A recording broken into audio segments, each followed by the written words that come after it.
Thousands of Vermonters are still unable to get their unemployment checks, and now this. Thousands of more claims added to the mix. The Labor Department tells us another 13,000 Vermonters applied for unemployment last week, bringing the total to 78,000 since mid-March.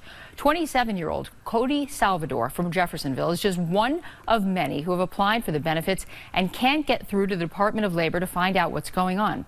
This is what she's been experiencing all day. Okay, so just this morning I've called 35 times and it just goes to a busy line and then it hangs up on me. So I'm gonna try again.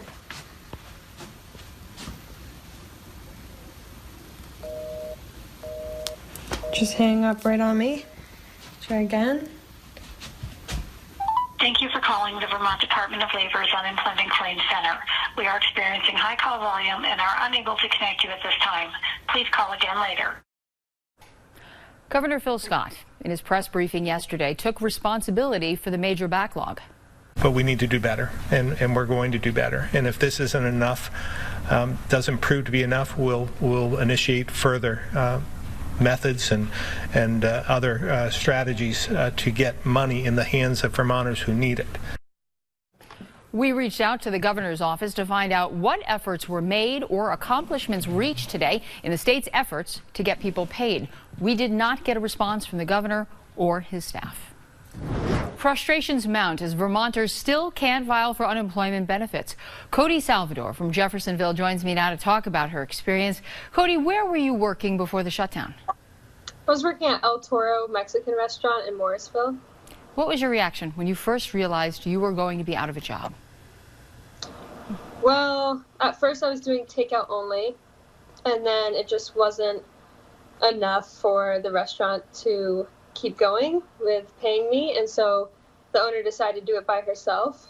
And it didn't really hit me till I started taking all the liquor bottles off the shelves, where I was like, wow, like I'm taking these off the shelves in case someone's going to break in to steal them. This is crazy.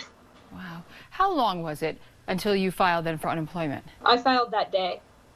And what happened? Tell me about what your experience has been like so far. It took about a week from the time I made my initial claim to the time I got the package in the mail, saying how much I'll get and that I can make my weekly claim. And then I made my weekly claim, and I've made 4 weekly claims now, and I've received no checks. Not one?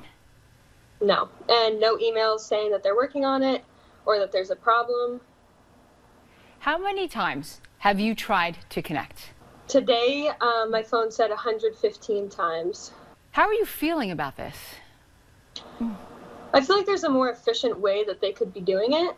And most of the time I call, it just says busy, and then it hangs up on me.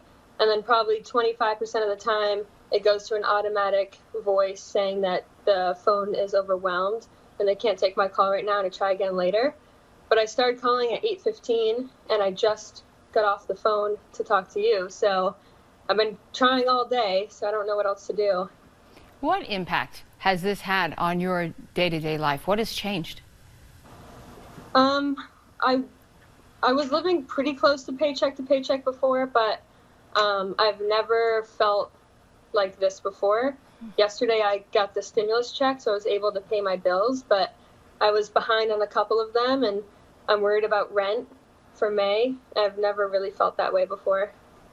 Governor Phil Scott apologized for the delay in the last press conference he held on Wednesday morning and says he's taking responsibility for the problem. What do you think that should include? I think that they should help the Department of Labor figure out a new system, because he did say that he's going to work on it and things are going to get better, but nothing seems to be getting better. Thinking ahead, if you continue to go weeks without checks, what do you think you'll have to do? I don't know. Try to figure out some other way to make money, I guess. It's interesting because you're supposed to stay at home, but then there's all these ads on Front Porch Forum and Craigslist for people that want like sticks picked up on their yard and things like that, and that would kind of be breaking that order, but I need to make money at the same time, so I don't really know what to do there. Cody, thank you for talking to us, and we will continue to stay on top of this to see what's going on and when it's going to get better. All right, thank you. Cody, thank you.